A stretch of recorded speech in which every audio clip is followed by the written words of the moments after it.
তরণী মনে মনে ভাবছে, আমি যদি মাতৃকে বলি মা আমি যুদ্ধে যাব,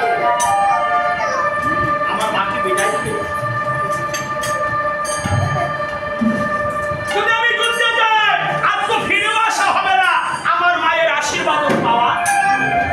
আমি যত কিছু হোক আমি মায়ের আশীর্বাদ না নিয়ে আমি যুদ্ধে যাব। ওইদিকে গর্ভধারিণী মা রাস্তায় দাঁড়িয়ে আছে, কারণ ছেলেটা গেছে রাজসভায়, এখনো ফিরে আসছে না। এদিকে সারথীকে তরুণী বলছে, সারথী আমার রথটা আমার মায়ের কাছে নিয়ে যাও। রথ যখন ধীরে ধীরে ধীরে ধীরে তরুণী সেনের বাড়ির দিকে আসছে, রথ থেকে নেমে তরুণী দৌড়িয়ে গিয়ে তার মায়ের চরণে প্রণাম করে বলছে, দেখো মা, দেখো আজ তোমার সন্তান লঙ্কার সেনাপতি। এই অল্প বয়সে মা আমি একমাত্র সন্তান যে লঙ্কার সেনাপতি রূপে আমার জ্যাঠামশাই আমাকে বরণ করেছে। কেন মা? আমার জ্যাঠামশাই বলে কি লঙ্কাতে নাকি কোনো বীর নেই। আমি কি বীর নই মা? তোমার সন্তান কি বীর নয়? মা কেবল পলক নেত্রে তাকিয়ে আছে। কেন তাকিয়ে আছে? তার একমাত্র সন্তান যুদ্ধে যাবে, যে যুদ্ধে যায় সে আর ফিরে আসে না। মা কেবল চেয়ে আছে। আজ তরণী সেন তার মায়ের চরণে প্রণাম করে বলছে, মা তুমি আমাকে বিদায় দিবে না? আপনি কি পারবেন আপনার একমাত্র সন্তানকে যুদ্ধে যেতে বিদায় দিতে? মায়ের চরণ ধরে তরণী সেন বলছে, বিদায় দেব গো মা জননী।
ছবিটা দেখালো, ঠিক আমার মেয়েটাও এরকম।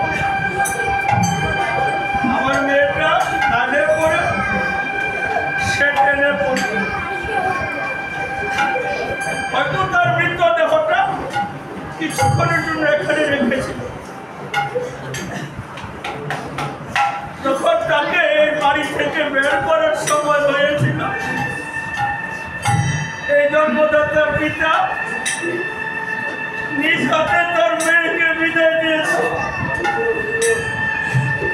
যে কাকিমা তাকে বেশি আদর করতো, কারণ তার মা মরে যাওয়ার করতো, বাড়ির সবার কাছে সে আদর।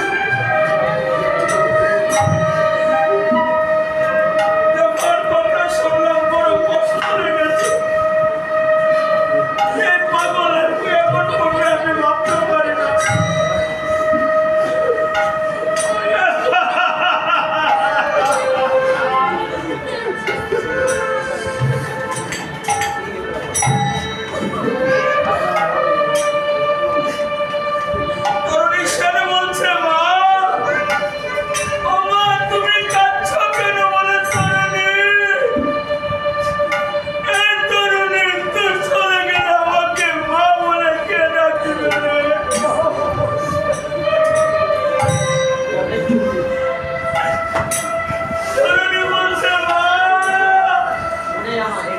আমার বিদায় বেলা তুমি এমন করে